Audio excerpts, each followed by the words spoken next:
Hello there, my name's Neil David and I'm the host of Eurograps Express, the podcast exclusively dedicated to the wrestling of Europe. If it's wrestling and it happens in Europe and it's good, we talk about it. Whether it's RevPro, Progress, WXW, Passion Pro, Pro Wrestling Chaos, Pro Wrestling North, we don't care, we talk about them all. If it's good and it's exciting, I want to share it with you. We're on the Voices of Wrestling Podcasting Network. Check us out on the feed. Check us out on Twitter at EuroGrapsEXP. And join us for chat about European wrestling and a little bit of chat about cheese. Hopefully see you there. Cheering at pro wrestling shows in Japan is back, and 2023 is already shaping up to be a big year in the history of pro res.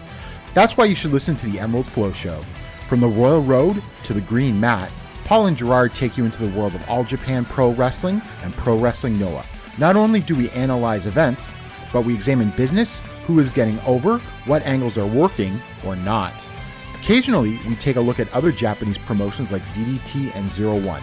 So if you're looking for more coverage of the world of Japanese wrestling, check out the Emerald Flow Show on the Voices of Wrestling Podcast Network, available on all of your favorite podcast apps.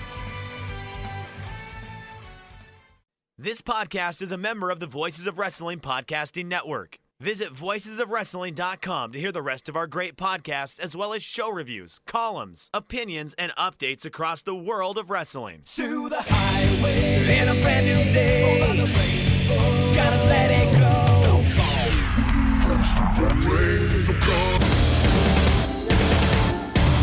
fast to finger down. Dance tonight together. Here everyone is singing.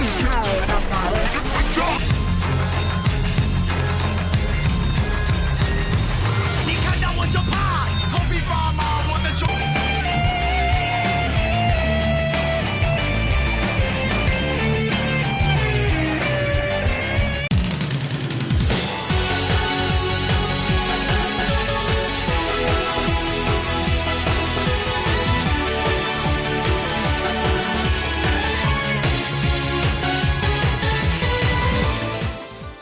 Welcome back to Open the Voice Gate for June 20th, 2023. We are members of the Voices of Wrestling Podcast Network. You can find us on the Voices of Wrestling Podcast Network feed or on our own dedicated podcast feed on all podcast platforms applications. You can follow us on Twitter at Open Voice Gate. If you'd like to donate to the show, click the link in the show notes. It'll take you to our redcircle.com landing site. You can set up a one-time donation or a recurring one. If you click the red box that says sponsors podcast, no obligation whatsoever, but we would like to thank all of our previous donors. I'm one of your hosts. It's your old pal, Mike Spears, joined alongside, as always, Case Low. In case we finally hit Texas summer, man, and I am worried for my crops. And it's funny you mentioned Texas summer because right now I'm watching some Chicago White Sox against these surging Texas Rangers who are having a pretty delightful Texas summer, it seems like. You know, it's interesting how this team has basically decided, we finally got an ace pitcher to want to come to Texas, and he blew out his UCL, and now Nathan Eovaldi might be the AL starter at the All-Star game at this rate. It's wild. Yeah, it wouldn't surprise me. I watched them last night beat up on the White Sox, and I determined, hey, these guys are pretty fun to watch, and it really wasn't until, I don't know, a few weeks ago where I realized, the Rangers are really good this year, because I just assumed the AL West would shake out with the Astros way above everybody else, the Angels being super disappointing, the Mariners and A's being bad as they always do. And then, sure as shit, month into the season, I was like, wait a minute, Texas is good this year. That's awesome. And they are very good.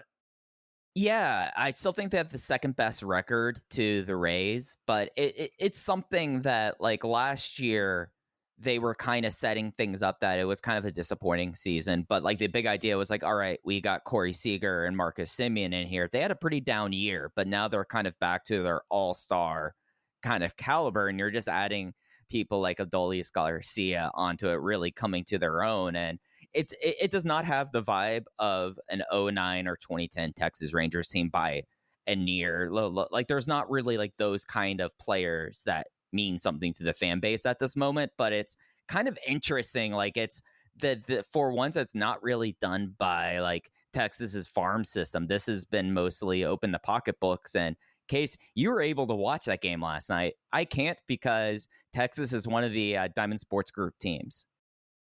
Okay, and what's the I don't think I know everything about the Diamond Sports Group issues. What's going on there? Oh, this is the SBG sports bankruptcy. Okay, where, well, okay, like, that's what I thought. Yeah, awesome, Yeah. great. That's a great industry.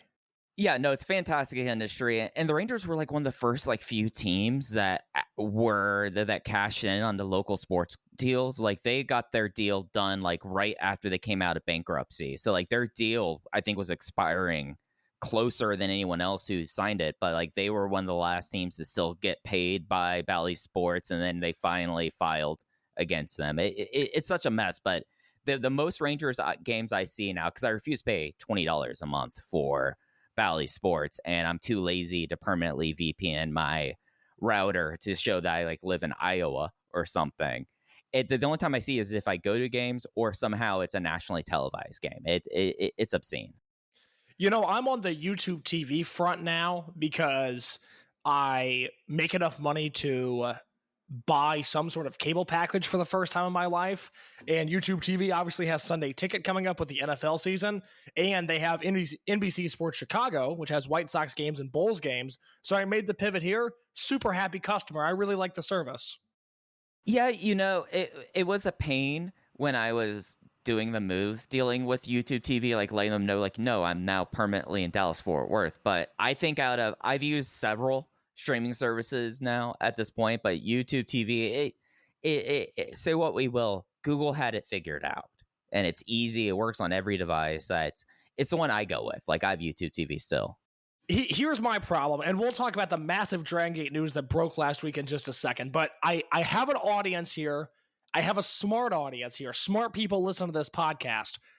I have an issue with my Chromecast, which is how I stream YouTube TV. Do you follow me so far? Yes. Is this an original version Chromecast, or is this one of the newer ones, Android TV / Chromecasts? I think it's one of the newer ones. I Okay, bought it a few weeks ago. Okay, so it has the remote with it. It has the remote with it. Okay, So I'm with you. If you don't know the solution to this, that's okay. I'm hoping one of our listeners does. I bought this Chromecast about a month ago, and part of the appeal was that I could cast Google Chrome to my TV, which means Dragongate Network, New Japan World, Wrestle Universe, etc. All of a sudden, one day, that option went away, and when I go to cast now, it says no devices found. I've restarted the Wi-Fi. I've restarted the Chromecast. I've booted and rebooted everything I know how, and I'm still getting told no devices found. If anybody can help me out with how to cast from my computer to my TV, I might make a financial donation to a cause, whether it be your wallet or a charity of your choosing. It's driving me crazy that I can't figure this out.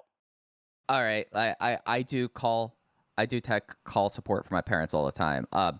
Look, my first thing is you've expended everything on the device side. What about your Chrome browsers? Or have they been like? Is it something where maybe the Chromecast has been updated and the browsers versions have not been updated to be? I'm on the newest version of Chrome. Okay, then I don't have a clue. I don't know what happened. I didn't change anything. And then one day, I went to watch the Fukuoka shows 2 weeks ago, and the cast option went away, and I spent hours, plural, trying to figure this out, and I couldn't get it. I could have watched both of the shows just on my laptop by the time, with how long I was spent trying to fix this issue, which I ended up having to do anyways. It's driving me nuts just because I can't fix it, and I want to be able to. So if anybody has any advice, Voices of Wrestling Discord, open the VoiceGate channel. It's the premier channel for Dragongate talk and tech solutions. Please help me out. Well, usually I would have a pithy way to segue into our next topic, but let's just get, I guess, straight into it. Official word came as of 6:27 a.m. Central Daylight Time. That's 8:27 p.m. Japanese Standard Time. Initially on June 17th, but a later version of this announcement went up on the 18th. I'll read the one from the 18th. This comes from Dragongate, Japan Pro Wrestling's official English account, Dragongate EN. Hashtag Dragongate has come to terms on the release of KENTo Kobune and Takuma Fujiwara following a suspected severe breach of contract. Attempts to resolve the issue were unsuccessful in finding a mutually satisfactory path forward. With their consent, their contracts have been terminated. So the shoe dropped. Yeah, at a time where I don't think either of us were expecting, because as we walked everybody through 2 weeks ago, and if you're looking for in-depth analysis on the release of KENTo Kobune, SB KENTo, and Takuma Fujiwara, 2 weeks ago, Mike and I had this before Dragongate released anything. We had more information than Dave Meltzer or anybody else who had talked about the situation, and we'll victory lap in just a second, but 2 weeks ago, we covered a lot of this, and I believe the phrase that we used was behavioral issues, severe behavioral issues, and it's not far off from what was said there. I think you and I were expecting this to either happen in early May when we were first tipped off to it, or right after Kobe World in July. They sort of snuck it in the in-between here, but it is now official what we've been saying for a few weeks. The underground dark Dragongate Twitter rumor has come to light, and it is official. SB KENTo, Takuma Fujiwara, no longer associated with Dragongate. Yeah, and I guess on the surface, my reaction of this, the time frame, I wonder if it's something that they had the Okinawa tour this weekend, but there's really not much happening between now and July 1st.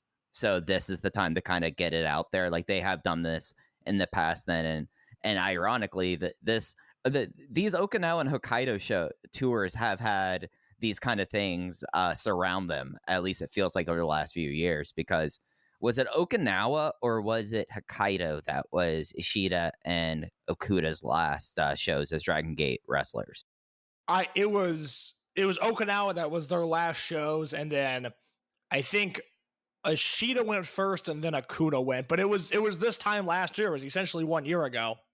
Right, and Ishida's was later announced. So this is not completely out of usual, I guess, is what I'm trying to say with this.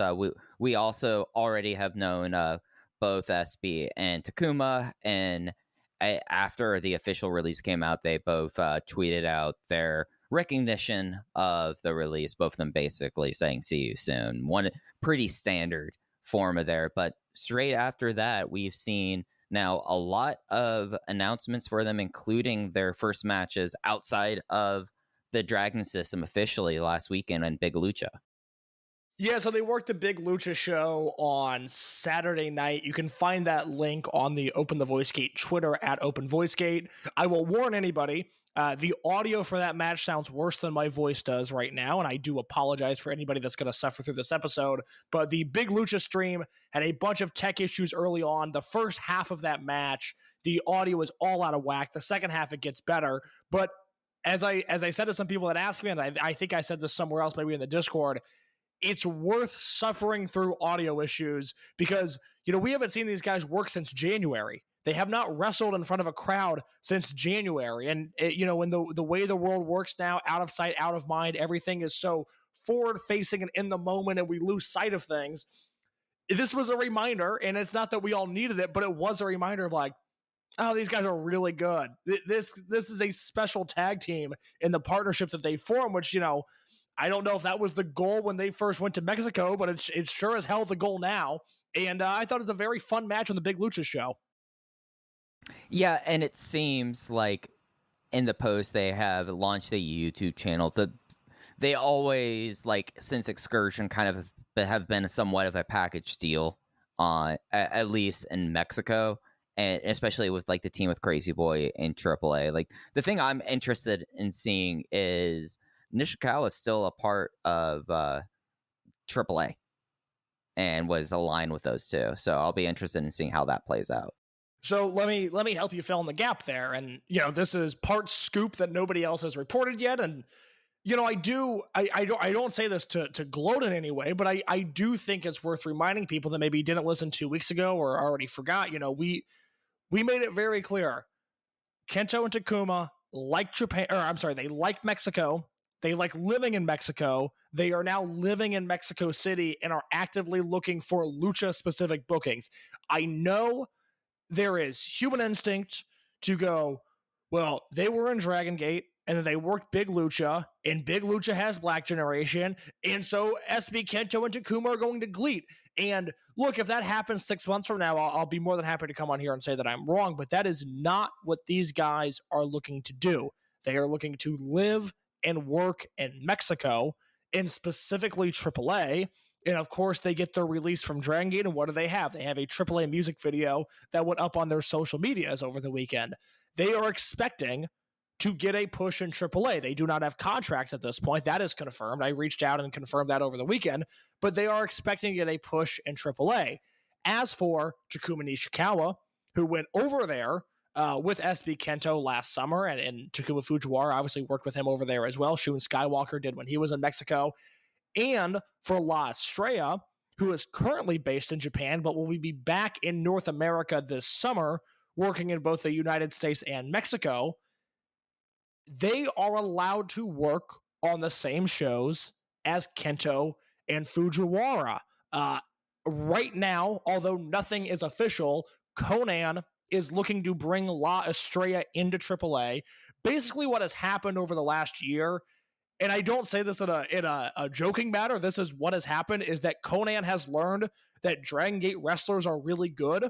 And he said so on his podcast, the Keeping It 100 podcast, which, Mike, I know you never miss an episode of. But Conan has learned that Dragongate wrestlers are really good, and that they pick up the lucha style very fast because of the way they're trained. And with Estrella coming back to Mexico, now Conan is interested in booking him. It was asked on one of the sides, is it going to be an issue if Estrella is on the same show as KENTo and Fujiwara? And Estrella from the Japan side said, no, it won't be an issue. So going forward, we might still see Nishikawa there with KENTo and Fujiwara. We might see Estrella on the same shows as KENTo and Fujiwara. We'll have to see. But, come this summer, there's a chance that Nishikawa, KENTo Kobune, Takuma Fujiwara, and La Estrella are all in Mexico at the same time. Yeah, and I think that in of itself, if you're a longtime Dragon System fan, or even someone who's come along since the OWE split, that in of itself is a different tenor than other departures. And that has to be said because, Yamato even completely mentioned this on the All-Star Junior Festival show, that Dragongate and GLEAT don't do anything together. It's intentional. That's how it is. And that's why, whenever I saw a lot of that, I just kind of a little bit rolled my eyes in my head, but also it's just that's not that's an inaccurate reading of the situation. Look, I think it's an uncomfortable situation for everybody involved. Like I told many people when this story first started to surface, I just can't believe that these two guys are gone. These are the blue chip prospects. These are the guys that I thought would one day headline Kobe World, and they would do it against one another. And while there does seem to be a public degree of understanding loosely what happened at this point, the situation is still more complicated than I think a lot of people realize, which is why they were released. It's not the simple story of they were doing something that wasn't culturally appropriate in Japan in another country, and thus they no longer work for Dragongate. There are layers and layers to it, and at some point maybe those details will come to light.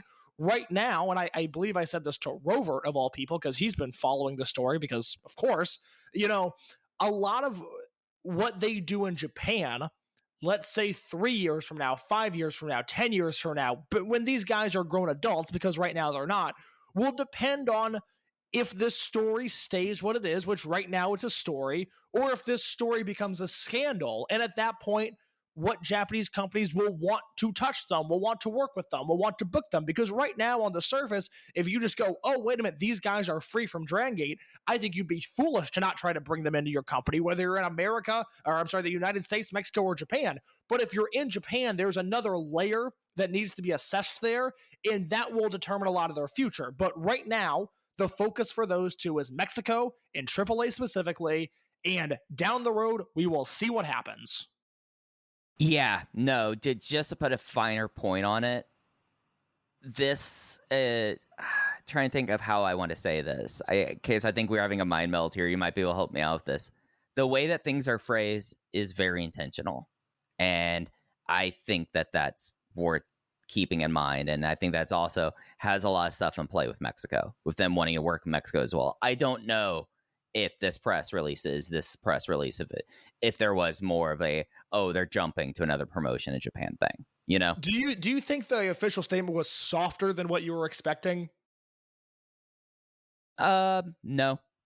I mean, the language used, I mean, I think let's not pull punches here. I think that the vast majority of people have been able to connect dots, and with those dots out there, this is what I about expected, unless there was something else that happened that would have been completely new to at least me. I don't know for you, but from everything that we've been hearing for the last 6 weeks, this was about what I expected. Maybe the language and the translation being a little different.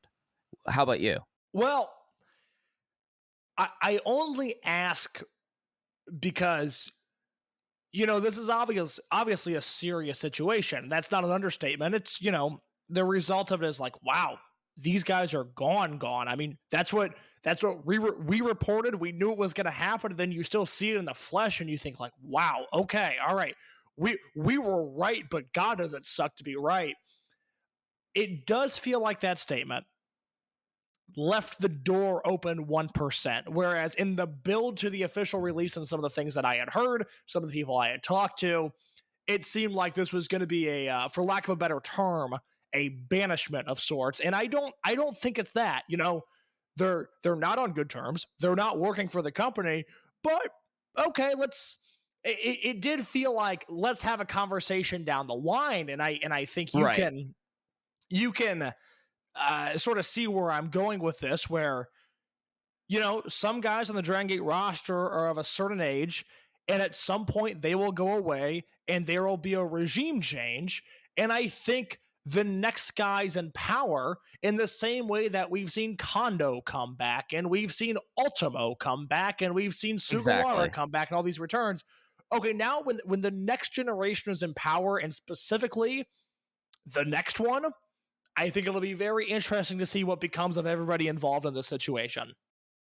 Right. Yeah. Like it's something that if there was going to be like a more firm initial statement, they would have made it, and that potential future door would have been very clearly shut. Right. Like I'll say this, case.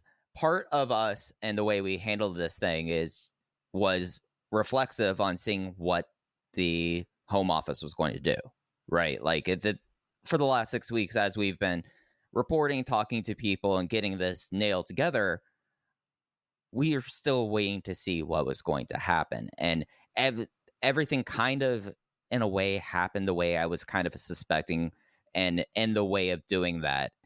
I don't know necessarily, like, I the door open is something that I still can potentially see. I don't know if it's like a regime change, seniority based thing, or if it's something that, you know, 4 or 5 years from now, you know, I mean, who's to say what might happen? I mean, like 4 or 5 years ago, Case, if we're talking 5 years ago, it was 2018. We did not think Ultimo was going to walk back through that door.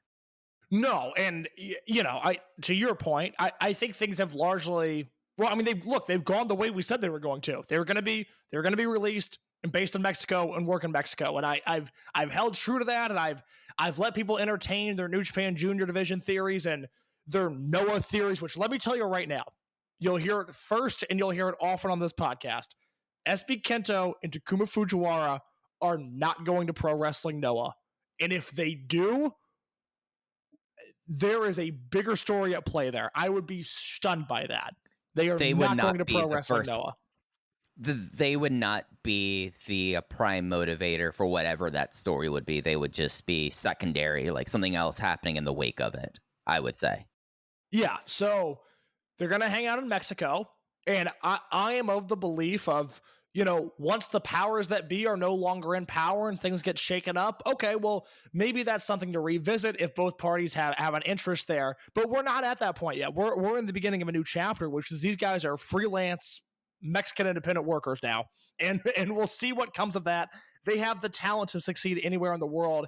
It's going to be a matter of opportunity. I mean, I worry for anybody that wants to make a living off of AAA just because of how disjointed and unorganized that promotion is. I mean, I would give anything to have these guys jump to CMLL already, because if they showed up in Arena Mexico, I think they would destroy. And Mike, if they showed up to Arena Mexico, I'd be buying you and I plane tickets to the next show because I would want to be in person to see that fiasco.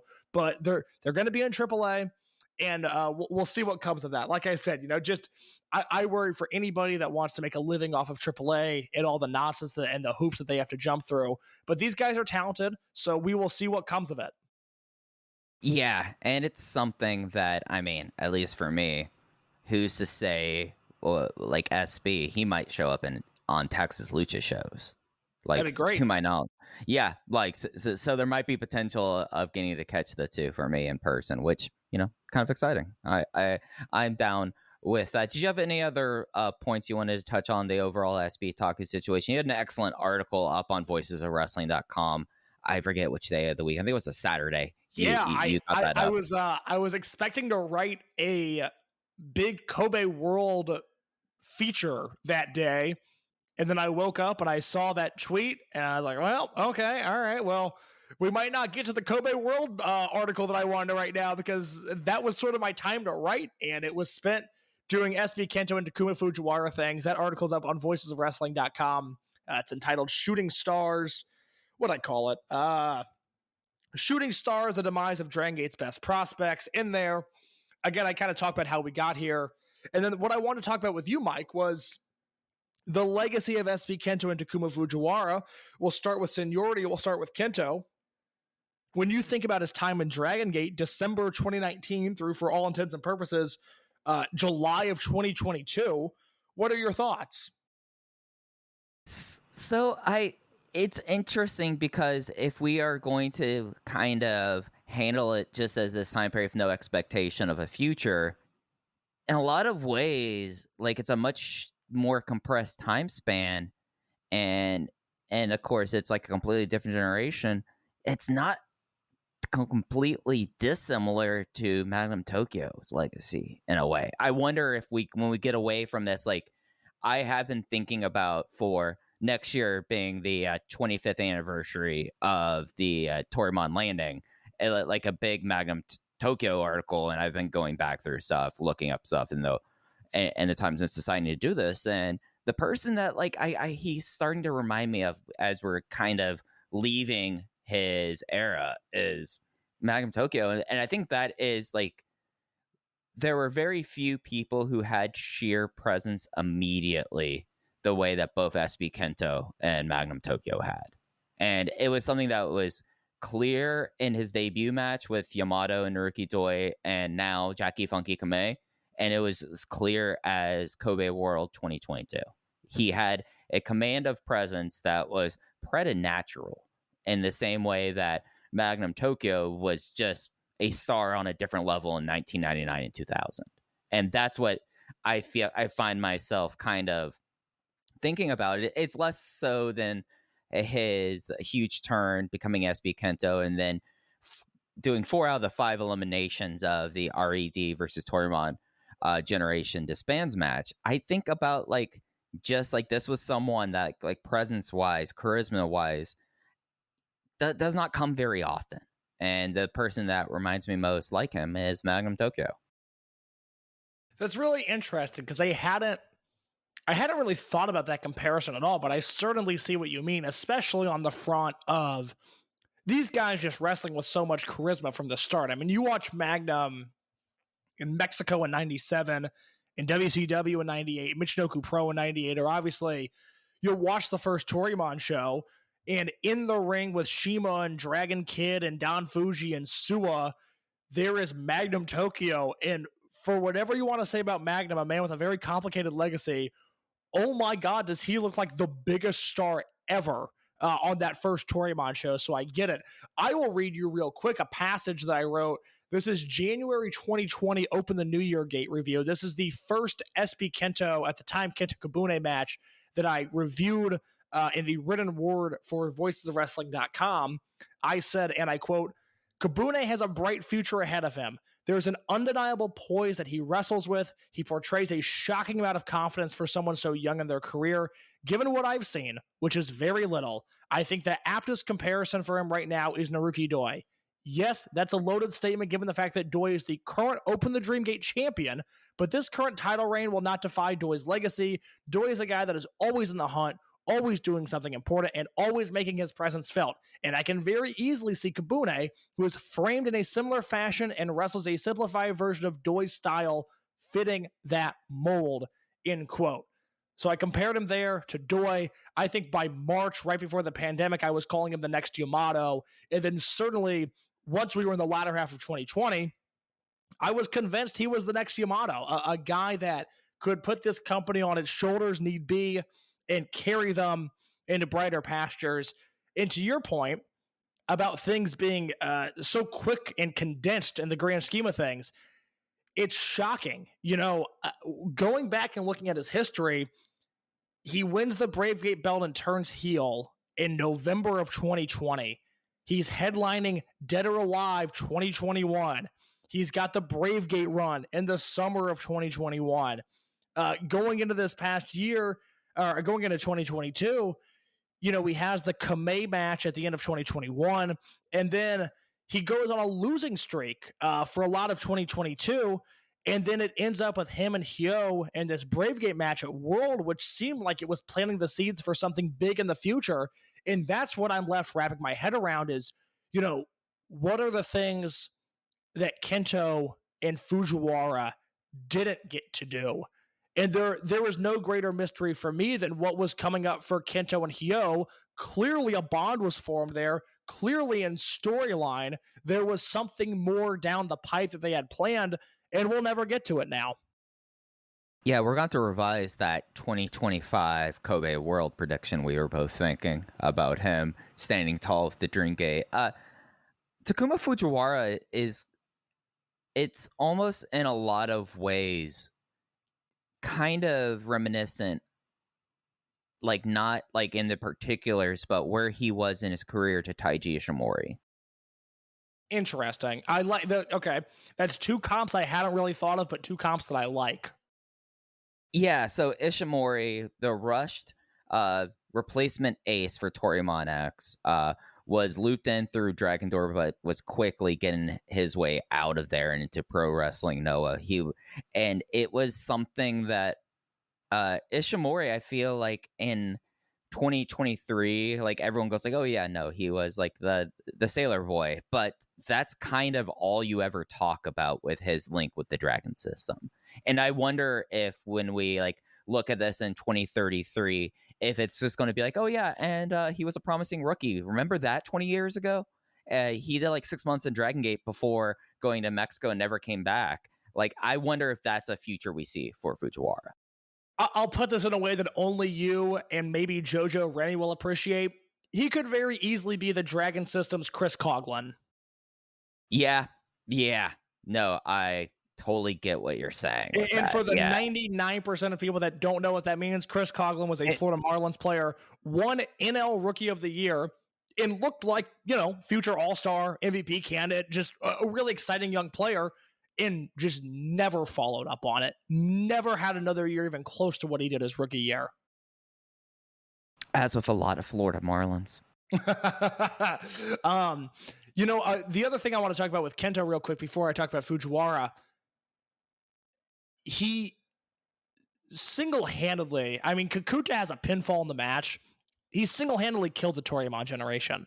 And looking back at some of the gifts from that match, the decimation of Dragon Kid, the Konomama Ichikawa run-in German suplex on SP KENTo, that is not only one of the best matches I've ever seen, 5-star match for me. I really put it up in that level, but the way it was constructed in the way that even in, not an empty arena, but a very limited capacity crowd, clap crowd, this, that, the other thing. I always thought that was the difference with Dragongate and almost everybody else during the pandemic. I'll use New Japan specifically. New Japan tried to elevate a lot of guys during the pandemic, and I was always left as a viewer really unsure. Is this working? Is this not working? What's going on? What level are they at? I just can't tell from the way they book. Yeah, buddy, I think I was kind of leading the charge on that, and leave it to Gene Blast to prove me wrong. But, Dragongate, we'd watch it and we go, well, wait a minute. Kame is certainly in a better spot than he was. And, Kakuta, okay, he's this young heel. We don't know much about him, but he's clearly being elevated. And then there's SB Kento. And this man is pinning Doi and Yoshino and Genki Horiguchi and all of these guys, all of these legends that don't take pinfalls, and it's submitting Dragon Kid in the middle of the ring. And we knew it was like, okay, this isn't cultural differences of we like a guy more than the Japanese crowd. This isn't, the internet crowd playing their favorites. This guy is just a fucking superstar, and he's doing it in the hardest time ever to become a superstar. And that will ultimately be, what I think of him when I think of him in Dragongate is a can't miss prospect doing can't miss work during the bleakest timeline, in him really being the guy. I think you and I think very highly of a lot of 2020 and 2021 Dragongate, and the guy that I think of during that time period, 2020, I think of SB Kento. 2021, I think of Masquerade versus RED, and who was in almost all of those matches? It was SB Kento. This was a guy who was just built different. I always compare him, and when he was trying to get bookings in America and promoters would reach out to me, I would say he's Japanese Adam Cole. He's incredibly charismatic. He's incredibly talented. And imagine if he was 3 inches taller. Imagine what his life would be like. And, we won't ever know that, but just what a natural talent and what a wrestler that I will really miss seeing on Dragongate shows. Yeah, and it was something that was even like very clear that he got it. Even like the rather depressing indie run he had. I think that's fair to say, outside of like West Coast Pro, Deadlock, and I'm blanking on the other one. I think he did Prestige and Expect the Unexpected. But it was something that he got US crowds immediately. Like I remember I constantly go back to the Alec Price match he had where in GCW where he was just brought in as a replacement. And by the end of the match, the crowd was cheering for him, and it was like, "Oh no, this guy got it!" And that cursed King of the Indies case. I was going to say, think about the King of the Indies show. He's the only bright spot on that entire show. They brought in all of these names, all of these indie stars, and all anybody wanted to do after that show was talk about how good SB Kento was, and rightfully so.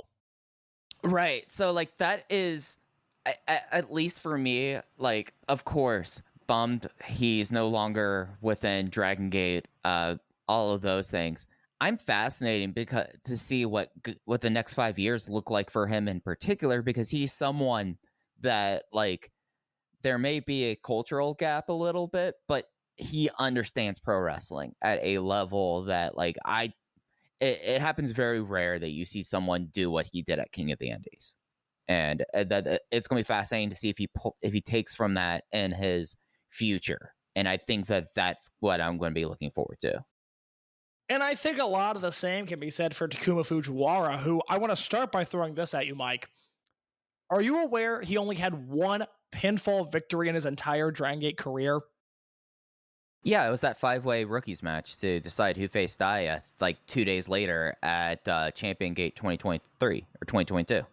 So just to put a greater emphasis on that, yeah, it was that 5-way rookie elimination match where it was him and the Hashi brothers and Minorita and Fuda, and they constructed a match to where Fujiwara clearly looked like the best of the bunch, but didn't look dominant. He only beat Ishin Hashi with a sunset flip to get him to that match with Dragon Dia. He never won another match in his Dragongate career. He was on the winning side of some tag team matches, but he himself never won another match, which is mind-blowing. Mike, we talked about this guy legitimately, and I stand by this. from January of 2022 through May of 2022, he was one of the best wrestlers in the world, in the conversation with a Moxley, with an Okada, with a Danielson, Omega, etc. He was in that conversation before he went to Mexico. And even though his work in Mexico ultimately subsided just because he didn't have the same quality of opponent, the same things you said about SB Kento, just understanding wrestling on a fundamental level, I was so blown away. I was already in love with this kid when he started wrestling in Dragongate, and I just saw the way that crowds took to him, that he took to it, the way he took to new challenges. It was all so exciting. And then I saw him in Mexico, and I saw him just get it immediately, whereas La Estrella didn't, and Junta from Noah didn't. Fujiwara just got it. And it doesn't surprise me with everything that we've learned about these guys that they just like living in Mexico, and they like working lucha shows, and they like living that life, because from Fujiwara's first match on, it's like, oh, he looks like a veteran. I mean, he looks like he's guiding people through his matches. That's insane. And at the time, he was 21 years old. Well, what he is abnormal. And if it works out in Mexico, great. If it works out elsewhere, great. As someone that, yes, does a Dragongate podcast, and I try to separate, we try to be as objective as we can on this show, but as somebody that is just merely a fan of the promotion, a gut punch to lose Takuma Fujiwara. To me, he is everything this promotion strives to be from an in-ring standpoint and from a charismatic standpoint. And losing him, we will see. I think these are the biggest losses the company's had since the OWE split. I said at the time last year, was proven right. Kaito Ishida, that's going to matter more in the short term than in the long term. By October, Ishida debuted in Dragongate was more than okay with where they were at. Losing Kento and Fujiwara, I don't think it hurts in the short term. I think it could hurt them in the long term. Yeah, it's something that it's just the giant question mark, I feel like. That, like, with Ishida, we didn't really have that question mark because we already saw so much of him. I mean, like, he was almost a 10-year veteran before he left Dragongate. Like, that's the wild thing about, like, Ishida was around for, like, 8 years. He was injured for a bunch of it, but he was around for a long time. We just did not have that in it with Kento and Takuma, and that just, since we didn't have that time, that just leaves us with more questions. Case, you brought up the OWE split. Take a guess who just showed up on my TV screen as we're recording. Oh, would that be one DJ Takahiro Yamamura? No, he was on earlier. One, Junji from OWE. And how's Junji looking? Well, he just came out with his pole arm and he's spinning it around, and he's still looking as cool as hell as he did in 2018. Wait, what's his pole arm? He has like a spear. It's like a halberd. Oh, good lord. Yeah, and because he was one that had the black and red face paint. Okay, look, bring back Gao Jinja. That man could have changed wrestling forever. And I still think about the alternate timeline where it's like, what if the OWE kids are just on Dynamite? Like, what if that's just a thing that we came to know and love, and it didn't happen? Logistically, it was impossible. And I got to be honest, Junji showing up in Glee doesn't make me too excited. What if instead of Wardlow, it was Aben? That'd be fucking awesome. I think Aben follows me on Twitter still. I hope he's doing well. It's like, he went back into modeling. He's a male model now. Yeah, which of course. Do you remember there was like God, it's weird how we all like really cared about OWE for a second, because there was the thing going around that Aben had retired, and then he found out about it because I think people tagged him, and he had to tweet like, no, still committed to OWE, and then like 6 months later it was dead. But he was very online for an OWE wrestler. Yeah, because he was the one that all the TikToks were about before we knew what TikTok was. What a great app. I love it. I did not know about TikTok before OWE. I was early on TikTok because I watched a lot of funny looking people doing lip syncs to country music songs, because that's kind of what the app was at first, because it came from the Musical.ly app, which you know what Musical.ly was? It was a karaoke lip sync app, right? Yeah, which I don't get it. I wasn't an active participant on it, but I loved watching it. So I was early on TikTok, so I got a lot of rednecks doing funny things and a lot of Chinese wrestling experimentation. Which, like, to be honest, that's all I really want from a short video site. Like, unless it's things exploding or people, like, getting owned in America's Funniest Home Videos vein. Like, that's why Vine was so great. It was 7 seconds, perfect amount of time for a kid to run around with a knife or someone to be hit in the nuts. Do you have any other... Well, let me ask you this before we move on from these guys. I talked about KENTo and sort of what was left for him, which was... a feud with Hyo and his eternal rival and Jackie Funky Kamei and what he would have done with Madoka Kakuta, let alone the fact that he never wrestled a Mochizuki Jr., a Kaito Nagano, a Yoshiki Kato. For Fujiwara, what do you think was left on the table for him? I mean, I don't think I'm being hyperbolic, but like his entire career. I think that's fair. I'm not trying to be flippant, but I mean, he was like, I think that if you were someone who's now new to Dragon Gate and you just joined up in 2023, you mentioned it a little bit about him in early 2022. Like, we had Jay on the program and Jay openly talking like, oh yeah, no, he was the best part of those shows. And just the potential of what that could have been, at least in the near term. He was becoming a house show draw because people, they'd want to show up to whatever, hotel conference center they were booked in whatever village they ran in, and they wanted to see what Fujiwara was going to do. He became that level of a draw instantly. This made me sick to my stomach thinking about, we never got Takuma Fujiwara versus Masaki Mochizuki in a singles match. Yeah, we only got very, very shallow into the rookie versus vets things for him. Like, I remember a Fuji match, but that was about it. That feels like, that's like an entire lost story now of Mochi and Fuji and like Kondo versus Fujiwara and Minorita, but at the time Takumi Hayakawa and Shoya Sato. That was like the Sato versus Fuji thing was real. And then one day that just because Sato got hurt and had to retire, which anybody you ask, they go, well, the victory was that Sato debuted in the first place. Not that he had to retire young. That was sort of what everybody expected to happen. They were amazed that he could just debut at all. But like, they dedicated time to Sato versus Fuji and it just disappeared one day. Yeah. And especially with like Sato like taking it to Fuji, like that was like the big thing is like Sato was starting to get his ass, and then the class of 2021 were beating down on Fuji. Like it was like right to the point where they were about to make that singles match where probably Sato was going to win with a cross arm breaker. So I guess what I need to do now, and I know this match is on YouTube, but I think it would be a fascinating match to look back on now, is to look at Sato's retirement match, which was Fuji, Mochi, Ryo Saito, and Susumu versus Ishin, Minorita, Shoya Sato, and Takuma Fujiwara. That's on YouTube. That probably needs to be rewatched at some point just to, that match was only a year ago. Doesn't that seem like it was 5? Yeah, and that's why I wonder like how much Fujiwara's history will be linked to Dragon Gate, like Ishimori's. Because it does feel like that, like time distortion, that was a lifetime ago.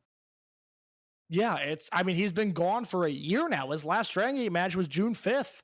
It was high-end Ben K, Dragon Kid, and Yamato versus Estrella, Fujiwara, and Ultimo. And, we're now in that position where, again, that's just, it's amazing the way that time works and the situation we are in. My final point for you before I move on, do you agree with my statement that this is the biggest loss since the OWE split? I think just because, and you laid this out beautifully in your article, these guys that left since 2018, you could put them in a couple camps. You have the veteran retiree camp, you had the folks who'd rather be doing something else, and then you have Shingo Takagi, right? Like when we really boil down to it, you have like the retirement camp, Shingo Takagi, who, and I guess you can kind of put Eita in that as well. And then just people that just didn't work out. And these two don't fall into those categories whatsoever. Like these two, like, well, SB KENTo, like again, like compressed era, but the importance that SB KENTo held for those 3 years is you can't tell the story of Dragongate over 2020 through 2023 without mentioning SB KENTo heavily in it. And that makes the fact that it's a loss. I think the first time when people are like asking me about the situation is like, well, what's your read of it? My response almost to a person was, it's a bummer. And like that's and I did not think about that about KS. I'm sorry to say this. I did not think about that about Super Shisa.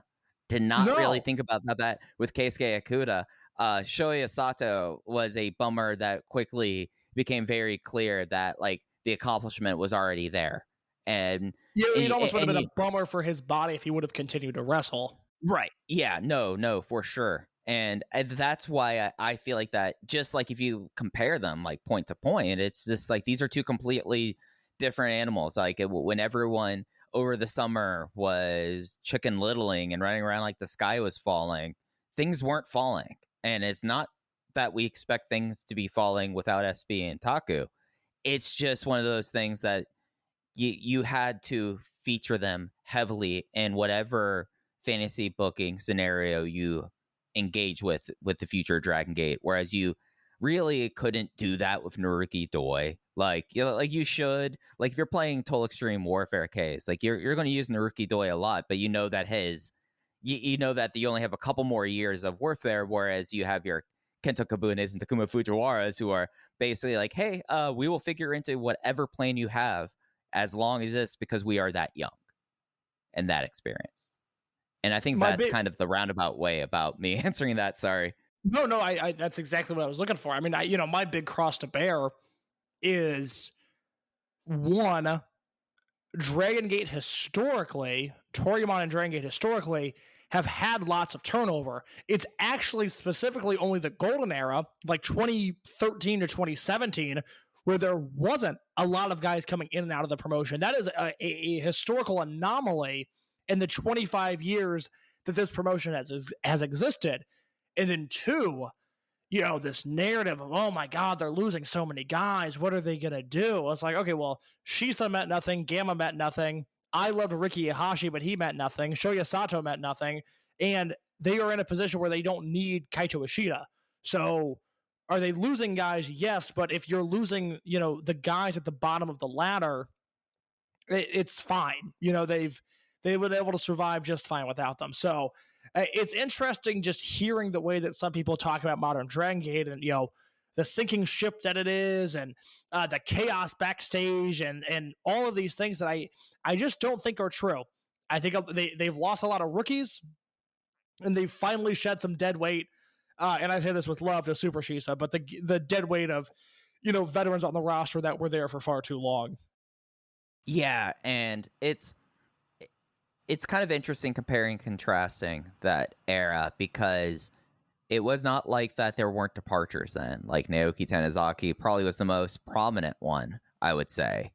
But that also was a time period that really, comparing the Dragongate development program in 2023 to 2016, like people were starting to come out. Like 2016, just to put it into like context, was seen as like an earth-shattering class just because the amount of people there, because of how for basically a decade leading up to it would be one person to a lot of years of no one. And I think that also had maybe not forced complacency in that time, but there was not necessarily a KENTo Kobune, Takuma Fujiwara, or even a Mochizuki Jr. just begging, like figuratively begging for ring time that shouldn't be going to like your Super Shisas, No, I mean, look, the gap from Yamato's debut to Ben K's debut is actually pretty bleak. It's T-Hawk, who took a while to develop, and it's Eita, who took a while to develop, and then it's Lindemann, who was good from the start, but had a ceiling on him because of his size. Those are the guys that made an impact from 2006 to 2016.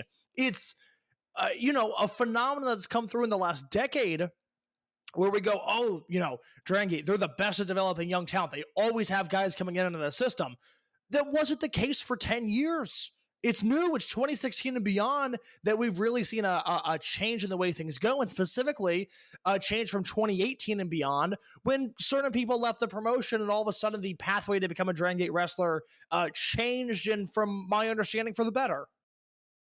Yeah, and it's another thing to think about when we say like 10 years, like you could really take it back if you want to be if you want to take a super pessimistic view of it, you could take it back to Tournament X. Like there was like a 15-year period that like after Tournament X landing, like it was okay, you have Shingo, and then 6 months later we have Hulk. It was a lot more similar to the rest of the wrestling industry right now. And it really was those last 7 years. And I think you do, as you're saying, you do have to look and put on your thinking cap and think about who's there now, who's not there, and how things have changed. And I feel like our listeners can draw a similar conclusion to us, you know? Yeah, very much so. So those are my thoughts. Those are my long-winded thoughts on the legacy of KENTo Kobune and Takuma Fujiwara and Dragongate. And as long as they continue to be interesting, I think you and I will talk about them when it's appropriate. Oh, yeah. I mean, just like all the other departures of the Dragon System, they're still Dragon System. I mean, we don't have a whole lot to say about your Keisuke Okuda's anymore, but we still that's not true. Mike was up in my DMs this weekend talking about Keisuke Okuda. I might not have a lot to say, but Mike does. Oh, that is someone that they made the right decision there.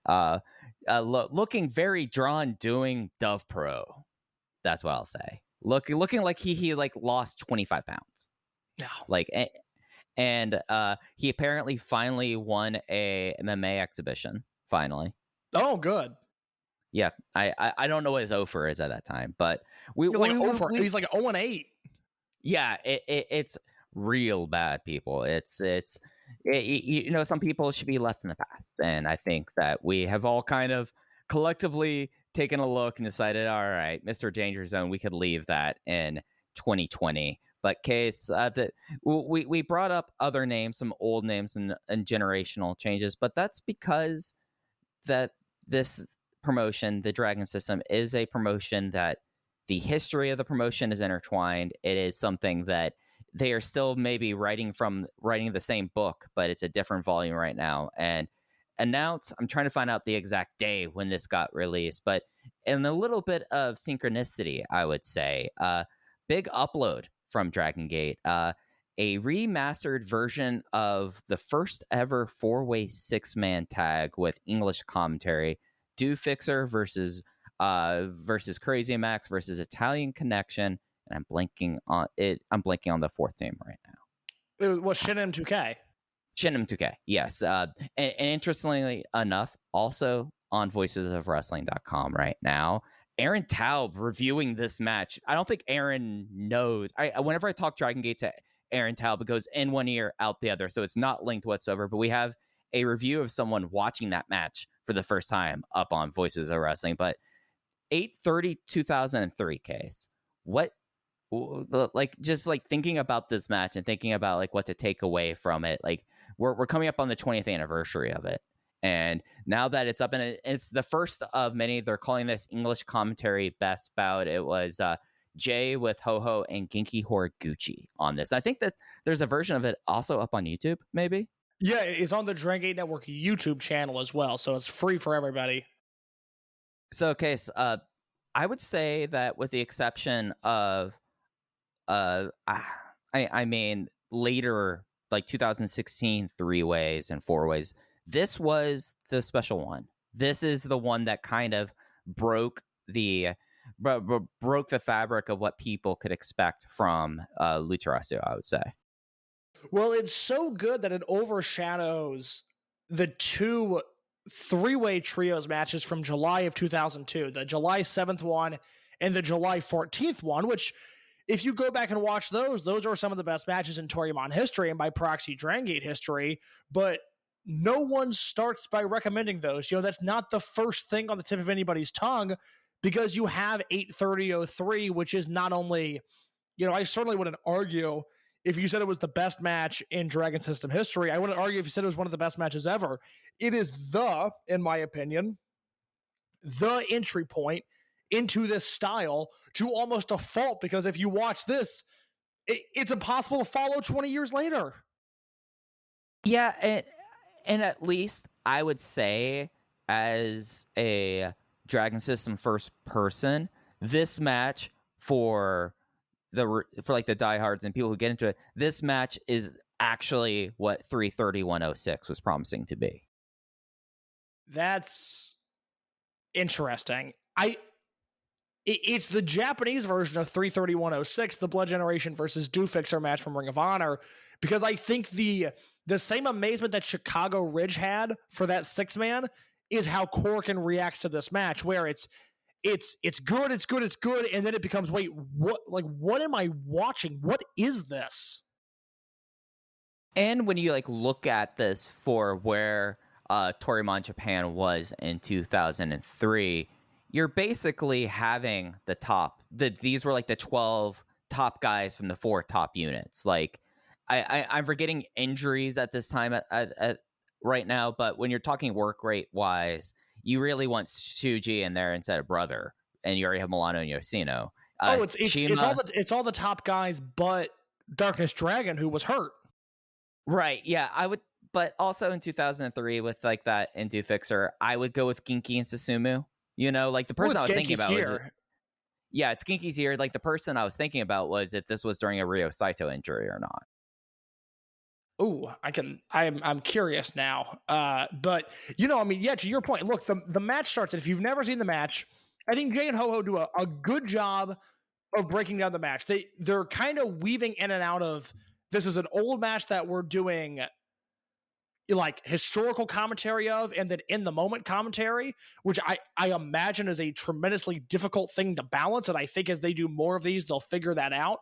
But the big thing to note is that when the match starts, it's Shima, Magnum, Mochi, and Milano all in the ring at the same time, which is crazy. To your point, and I do have to issue a retraction here, Ryo Saito is healthy, as is Kness. The opening match on this show is Mori and Doi versus Kness and Saito. So it's all the top guys.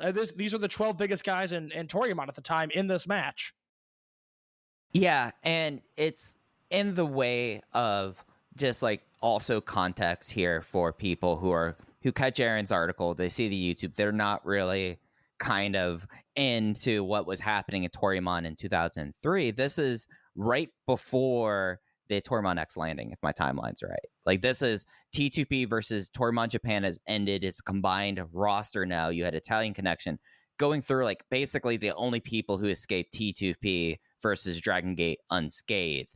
And they're thrust into this. I mean, you brought this up, Kaze, but you have Shima, you have Mochizuki, you have Magnum Tokyo. Those are the 3 guys for 2000 and basically 1998 through 2004. Like, those are the 3 sons that the Toryumon Japan era just circled around during that time. And you're throwing in Milano, who was the unquestioned ace of T2P, and then they just go out there and they weave magic. So to your point, and I had never really thought about this in the context of this match, the Toryumon X Japanese landing was August 22nd, 2003, so a week before this match. Right, yeah, so like this is at a time of great turbulence within my understanding of the general Toryumon politic, I guess I would say. Like, this is, like, after this match case, like, what really is there to be said about Toryumon Japan, just Toryumon Japan proper, for the remainder of the year? Like, other than, of course, Genki Horiguchi being like the wrestler 2003, like, this is kind of like one of the last big blasts, other than like Suwa versus Dragongate. It's funny that if you watch 2003 Toryumon all the way through, it's a deeply unsatisfying year of the promotion, because it's peak Ultimo bullshit. It's Ultimo and Magnum with short matches, heavy angles, and some cards that are just horrific on paper. They're not much better in execution. But people think of 2003 Toryumon, they think of El Numero Uno 2003, they think of this match, and if they know what's up, they think of Shima in June versus Milano and Magnum from October, which is, like a 4 3/4 star match. Some of the best stuff that came out of Toryumon or Dragongate period came out of 2003, but it's one of those years that peaks high and has a devastatingly low floor. Yeah, and it's just such a fascinating time because I had to you had to refresh my memory about the June match because that is such divorce out of context of what we were getting. It's the most hidden gem there is. It's from Rey de Parejas 2003, and it's Shima, and I'm gonna butcher his last name, but Jun Agayuchi. Close enough. Who was a T2P guy, was a scrub, he was nobody. And for some reason, I don't even remember why in storyline, he got added to Crazy Max and becomes all caps June. And they do Shima and June versus Milano and Magnum, the two top heels in the company. And it's, Mike, that match is batshit crazy. I mean, it's so good. And it just comes out of nowhere. Nobody was expecting it to be that good. And so I think of that as one of the high points of 2003 Toryumon because it is. Yeah, June became one of the many attempted fifth members of Crazy Max, and this is the match to talk about. He did hold the British Commonwealth Junior Heavyweight Championship once, but he's now, I think he's now more known, like coincidentally, as the guy behind Secret Base. Yeah. So as for 830-03, look, I'll say this. I think it's the hardest match there is to write or talk about. And I think Aaron Taub ran into this. I've reviewed the match, I think for a Secret Santa maybe, over at voicesofwrestling.com. You can't write about it. And even now, you and I have talked about everything. It's hard to talk about this match. You just have to go watch it. And luckily now, if you've never seen it, or if you just want a refresher on it, Jay and Ho-Ho on the Dragongate Network and on YouTube have English commentary for the first time for it. Yeah, and it has one of those great masters from this. That's one of the other awesome things about them and them putting this on YouTube. We've talked about this, about how, a lot of Toryumon and Dragongate for the longest time, came from DVD and VHS rips, so we weren't getting just the best quality available because of just how tapes work. But now we have this mastered from the original. I don't know if they were still on Digibeta in 2003. I would like to think they were. Digibeta was a fun format case. That's certainly a Mike Spears topic that I can't contribute to as to what they were shooting on in the year 2003. I'm going to let you hypothesize that in your own time. Yeah, I'm going to save that as a question for a special someone we'll be talking with this weekend. Yes, a big Kobe World Pro Wrestling Festival 2023 preview hitting your feeds next week. Yep, it's Kobe World Week. We've been cooking this up. There's a lot of stuff here. I've got a piece coming out. Liam Byrne has our preview, I believe, and we have a lot of stuff coming out next week. But yeah, we will be having a long. It's kind of the annual tradition at this point, I would say, with Jay, where we talk about Kobe World and kind of the state of Dragongate. I'm certain we'll have a lot of interesting stuff to talk about, Jay, and that you can expect that on your feeds this weekend, probably on Tuesday.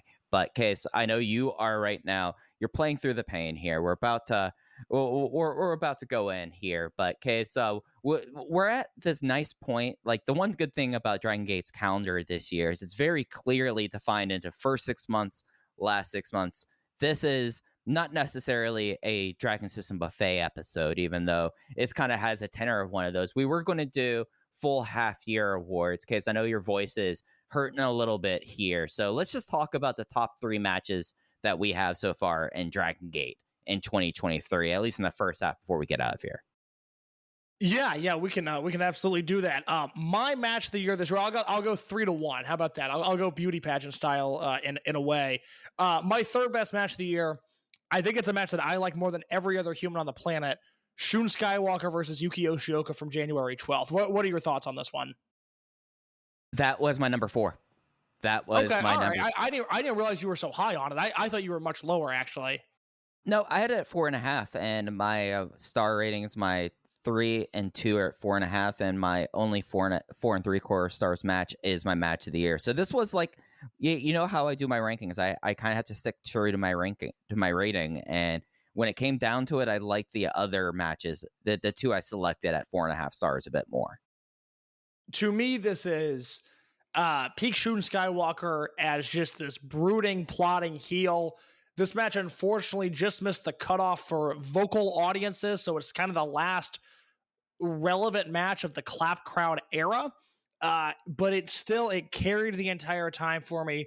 Shun just beats and beats and beats on Yoshioka. Eventually, the champion makes a comeback.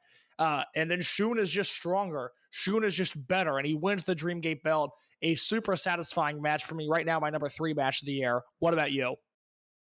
So my number 3 match of the year is from June 2nd, Korakuen, the Open the Twin Gate title match. Kongo's Shuji, Kondo, and Kano defending it against M2K, Susumu, and Kanda. Let's talk about it now because it's my number 2. You have the floor. Yeah, this is just one of those matches that it's going to be interesting how the schedule is with it being so like backloaded towards like the big shows, King of Gate, whereas in the first half of the year, other than of course Madoka Kakuta, I know I've been on this soapbox for a while. Susumu and Kanda are one of the big stories of the promotion, and just like the demolition of Kanda's knee and the way they worked about it, like the PFS on the floor just landing on his knee, and it is something where we talk so much about Yasushi Kanda, this perhaps being the best match of his entire career, but who's the backbone of every one of these matches? When we talk about the Twin Gate division, when we talk about Dragongate, really, over the last 25 years, who is the backbone? Susumu.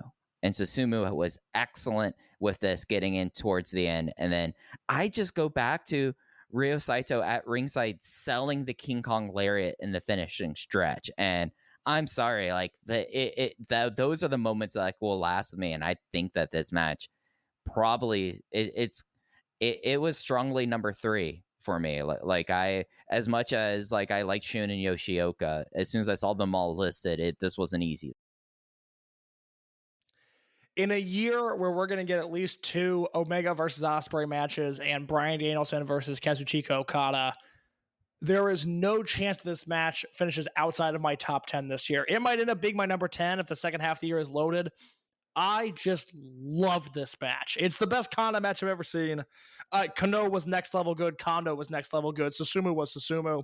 I have no notes. 4 3/4 from me. All right, then, since that was your number 2 match, let me talk about my number 2 match, which I think is your number 1.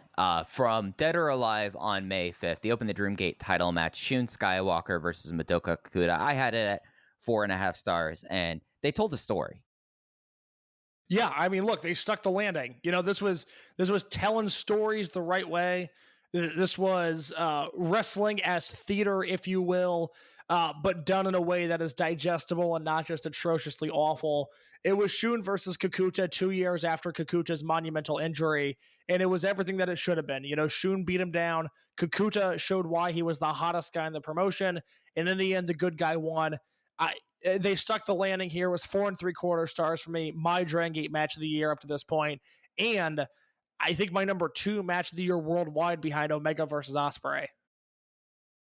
Yeah, it's something where this is one of those matches that not only we're going to look back 5 years ago and be like, oh yeah, that was like the story of Madoka Kakuta's career, like is going to be highlighted. Like if this is not like the underlined point about he has this career-defining match with someone 2 years to the day after having a very traumatic injury, I don't know what else would be. And then you also have the fact that I think like 5 years from now, we will be saying 5-5-23, not just because of this match, but because of the launch of the Reiwa generation. And I think that in of itself, because I'm not like a pure in-ring person, like you can't be completely divorced of the situation. Like we tried that for 3 years with clap crowds. I think everyone at the end of the day can agree, like as much as you can try to ignore it, you have to encounter intangibles. And this is a match that I can't think of a match really probably other than Kobe World 2019, where it felt like such a predestined and momentous moment that I can't think of very many moments of that level like this match. The only caveat I would have in the gap between Bin versus Pocket 2019 and this match in May of 2023 is, and it's funny, I was thinking about this match today and how I want to live it again in a better timeline, was Eita versus Doi from 2020 when Eita won the belt. Because that was Eita's moment. I mean, that was a Kobe World main event that just happened to take place in Wakayama. And that felt like a giant deal when it happened to me. Yeah, and I think for you, how that Wakayama show was, that was for me in 2019. I mean, I have my L publicly posted on Voices of Wrestling about that, about what moment I thought that was. But this one, it feels even more crystallized as we're now a month and 15 days away from it. So that was your number one match of the year, correct? Yeah, that was. So your number one, I did not have in my top three. Spoiler, I had it at my number four. Please wax poetically about the best match you've seen in Dragongate this year. This is the best match I've seen in wrestling all year, Case. I liked this more than Omega versus Ospreay 1. I liked this more than the Gene Blast, and I love the Gene Blast.